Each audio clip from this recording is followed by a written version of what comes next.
Hi everyone. I feel almost privileged today. In front of me is my Sony ICF-2001D, start of numerous DXpeditions, and next to it is its younger brother, I guess direct replacement, the ICF-SW77. Now, this isn't actually my radio. A very good friend of mine some time ago suggested that I might make good use of it and offered to send it to me on a kind of long-term loan, so as that I could use it, take it on the expeditions, and I guess possibly compare it to, I guess, this radio, the 2001D that it replaced, and I guess some of my other portables, the ICF-SW77, the Panasonic RFB65, which is proving to be a very good performer. This is a radio that I've never actually owned personally, but it's an obvious radio that I would be interested in because, I've already got the SW55, the SW100, the 2001D. So of the, I guess the most well known of the higher end portables that Sony manufactured, this is the one that's missing from the collection. So I was very pleased and very grateful to accept the kind offer from my friend, and true to his word, it arrived in the post a couple of days ago, and I unpacked it, and I have to say that it is in absolutely mint condition. I don't know how old this radio is. I guess it's 20 years old, possibly a little bit older. So it looks like it was built yesterday, basically. So yeah, it replaced the 2001D and largely has the same features. I don't know if the actual receiver circuit is the same or not, but it has many more options for programming. So basically you can store, I don't know how many stations, is it 192? You can store a lot of stations on this radio, although I don't really tend to do that. So, it's basically feature packed. It has more features, particularly for memory storage, than the 2001D. So I thought it would be interesting just to kind of like go through all the features. At the moment I'm tuned to 15380, which is Saudi, on the telescopic, and I've done the same for the Sony. At the end of the video I'll let you have a listen to both radios. So it has AM, wide and narrow filter options, sync. Now the sync on this radio works the same as the ICF-SW100.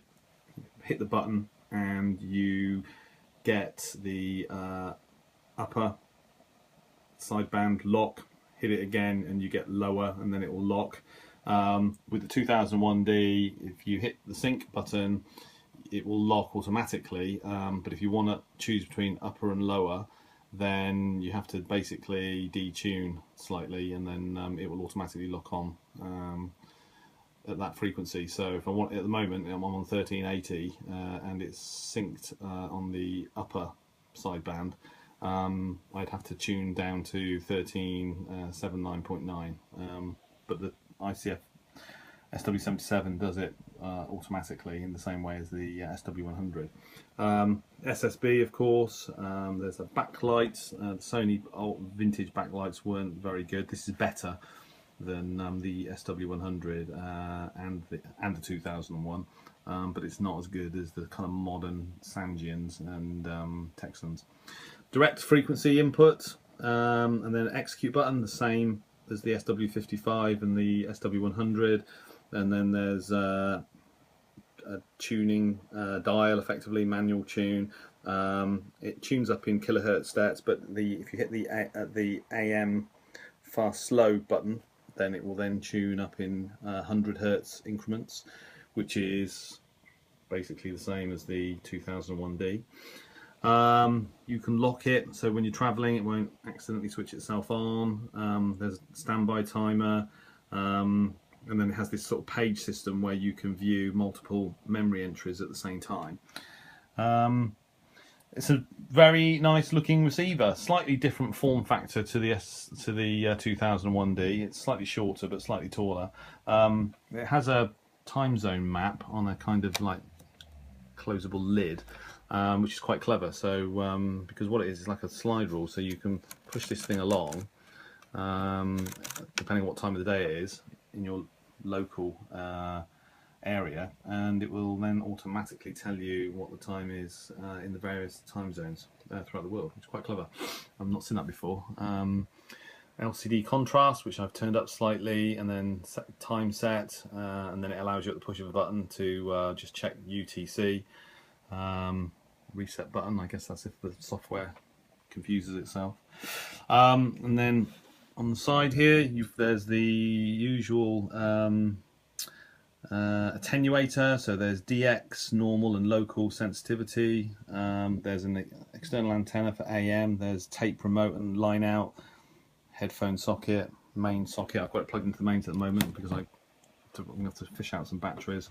And then on the other side, you've got separate treble and bass controls, which the 2001D doesn't, and then volume.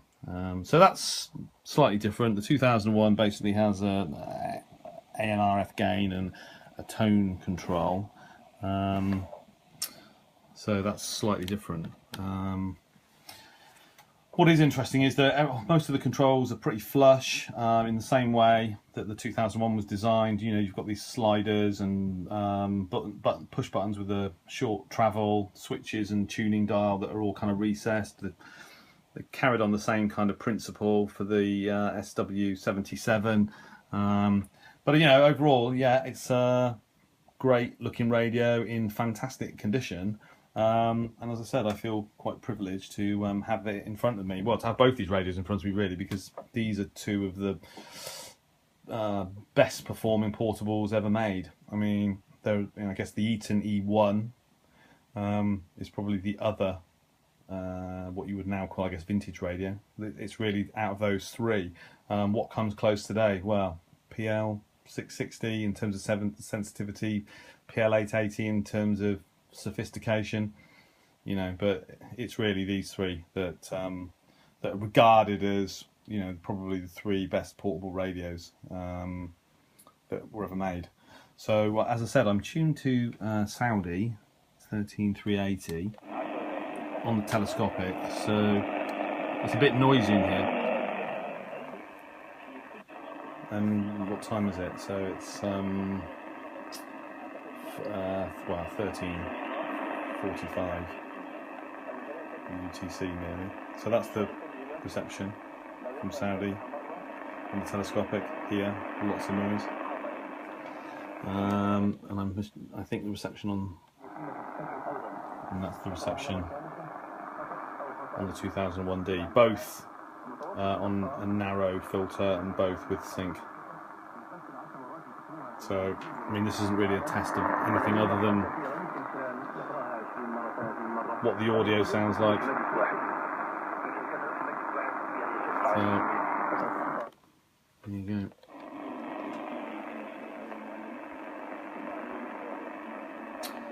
So there you go.